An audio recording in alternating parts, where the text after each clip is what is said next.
টাকাটা ছিল চাঁদাবাজি, টাকাটা ছিল ছিনতাইয়ের, টাকাটা ছিল চুরি, টাকাটা ছিল আমি যে ব্যবসায় মালে ভাড়া দিছি সেই টাকাটা, আমি যে ওজনে কম দিছি খরিদ্দারকে সেই টাকাটা, আমি যে মিথ্যা সাক্ষী দিছি আদালতের মধ্যে, এই মিথ্যা সাক্ষী দেওয়ার কারণে আমি যেই টাকাটা আয় করছি সেই টাকাটা। মুরগির গোস্তটা এখন হালাল। আমি মাদকের ব্যবসা করছি, মদের ব্যবসা করছি, ঠিক কিনা? এখন কি মুরগির গোস্তটা আমাদের জন্য হালাল? কি বলেন আপনারা? তাহলে আমরা যে হালাল হালাল বলে আলাদা বলছেন, এখানে শুধু হালাল হয়ে চলবে না, কুলু আশরাবু হালাল তৈয়্যিবা, শুধু হালাল নয়, আহরণের পদ্ধতি হালাল হইতে হবে, পবিত্র হইতে হবে। আমি যে কিনছি এই কেনার টাকাটা পবিত্র হইতে হবে, ঠিক কিনা? চুরির টাকা হইলে হবে না, সুদের টাকা হইলে হবে না, ঘুষের টাকা হইলে হবে না, কি বলেন? মিথ্যা সাক্ষী দিছি এই টাকা হইলে হবে না, আমি মাদক ব্যবসা করছি, মালে বাধা দিছি, ওজনে কম দিছি, এই টাকা হইলে হবে না, হালাল হইতে হবে। এখন এই হালাল খাইতে বলছে আল্লাহ রাব্বুল আলামিন, হালাল থেকে আমি বিরত আছি, হারাম থেকে কিন্তু সব সময় বিরত থাকতে হবে। নাকি রমজান মাস শুধু না সারা বছর? যতক্ষণ আমার হায়াত আছে ততক্ষণ আমাকে হারাম থেকে বিরত থাকতে হবে, কি বলেন? তো রমজান মাসে যে হারাম করে থাকে আমরা বিরত আছি, কি করেন আপনারা? সুদ চালু আছে, কিস্তির টাকা যে নিছেন দেওয়া লাগতেছে, দেওয়া লাগতেছে কিনা? ওখানে সুদ আছে না নাই? আচ্ছা, রমজান মাসে আদালতগুলো তো চালু আছে, আজকে যে কোর্ট খোলা আছে, মিথ্যা সাক্ষী দেওয়া বন্ধ আছে, কি বলেন আপনারা? আচ্ছা, বাজারে যে আমাদের ব্যবসা হচ্ছে, মালে ভেজাল দেওয়া বন্ধ আছে, ওজনের হেরফের করা বন্ধ আছে, মিথ্যা কথা বলিয়া বিক্রি করা বন্ধ আছে। আপনি একটা পাঞ্জাবি কাপড় কিনতে বলতেছেন, দোকানদার আপনাকে বললো এটা জাপানি চলে, কিন্তু জাপান থেকে বাংলাদেশে কাপড় আসে, কি বলেন? কথা সে মিথ্যা বলছে, কি বলে নাই? তার টাকাটা হালাল, কি বলেন? তো আমরা যে জিনিসগুলো হারাম, এটা থেকে স্থায়ী ভাবে হারাম, কি বলেন?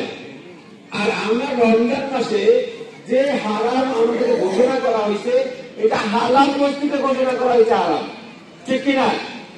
আমি সমস্ত আইন ঠিক রাখছি, ইসলামী শরীয়ত ঠিক রাখছি, রাখার পরে আমি যে ঘুষ খাচ্ছি এটা আমি বন্ধ করছি, ঠিক কিনা? তো রমজান মাসে সমস্ত আইন ইসলামী শরীয়ত ঠিক রেখে আমি যে আয় করছি, এই আয়ের টাকা দিয়ে হালাল খাদ্য নিয়ে আসছি, এখান থেকে আমি বিরত আছি। আল্লাহ পাক এই হালাল থেকে বিরত থাকতে বলছেন, ঠিক কিনা? আর কি? বৈধ স্বামী স্ত্রীর সম্পর্ক, এটা থেকে বিরত আছি। এই দুই জিনিসের নাম সিয়াম, রোজা। রোজা তো আরবি শব্দ নয়, রোজা হলো ফার্সি শব্দ, কি বলেন? সিয়াম। এই জিনিস থেকে বিরত থাকার নাম সিয়াম। আমি এই জিনিস থেকে বিরত আছি, এখন আমার সব হারাম চালু আছে। আচ্ছা, রোজা থেকে টিভিতে নাচ গান দেখে না? কি বলেন আপনারা? মোবাইলের মধ্যে, আচ্ছা ওই রাস্তার ধারে বসিয়া পয়সা দিয়ে লুডু খেলে না? বাবা কি করো? হুজুর সময় কাটাই, রোজা আছি তো। কিন্তু বাবা তুমি তো হারামে লিপ্ত আছো, ঠিক কিনা?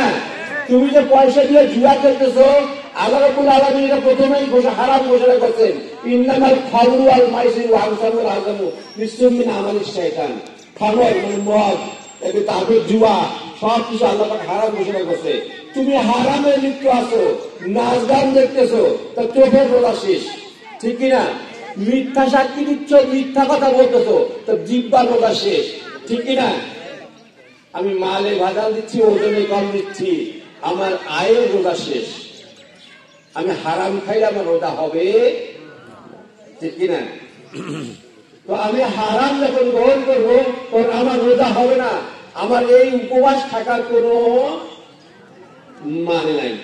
আল্লাহ রাসূল সাল্লাল্লাহু আলাইহি ওয়াসাল্লাম বলছেন, আসসামু জুন্নাহ, রোজা হচ্ছে ঢাল। ঢাল কি করে মানুষ?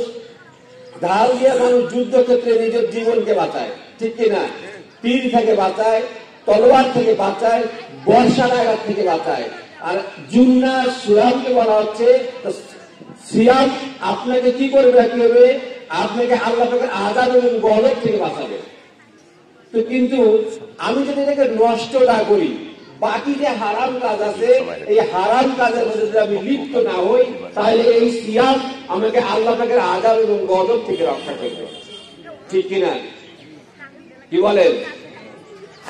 তো আমরা রোজাকে আগে ঠিক মতো বুঝে নেই, রোজা কোন জিনিসের নাম। কি বলেন?